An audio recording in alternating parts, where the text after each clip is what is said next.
We are going to take as a given that intelligence oversight is important. There's not going to be a discussion about that. Oversight in general of the executive branch is important, and oversight of intelligence, I think, is particularly important because the community is made up of a group of organizations that are secret organizations operating in a democracy, and there has to be a process to assure the American people that they are operating the way they should. If we're going to do oversight, and you're right, Mike, there's no question but what that needs to be done.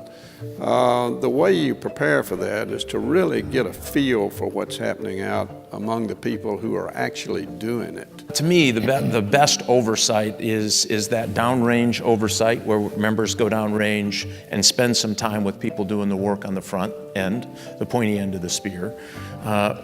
Understanding the geopolitics of the region, which means lots of reading, lots of analytical materials you need to pour through, and then understanding the program and what particular event it was trying to solve, or what collection you were aimed at.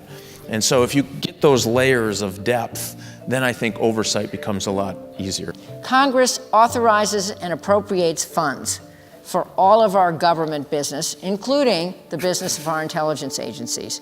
And I think it is enormously important for Congress on a bipartisan basis to send a message to the intelligence community, and all of us did it when we were on the committee, all of us did it, that we stand with them. If you don't trust the leadership of the CIA, and I don't know anybody that didn't, then you're never going to be convinced. And Bill's exactly right. The leadership never did anything but shoot straight with us, in my opinion. That rush to the microphone after the hearings is one of the worst things that can happen. And yet we're living in that kind of milieu where there is almost a demand. You're an elected official, you need to address this.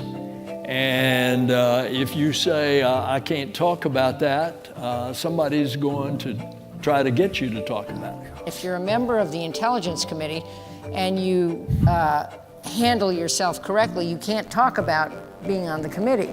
So it's not helpful in an election to just sit and do everything Mike said, which is right, which is do a lot of reading, do a lot of work, and disappear.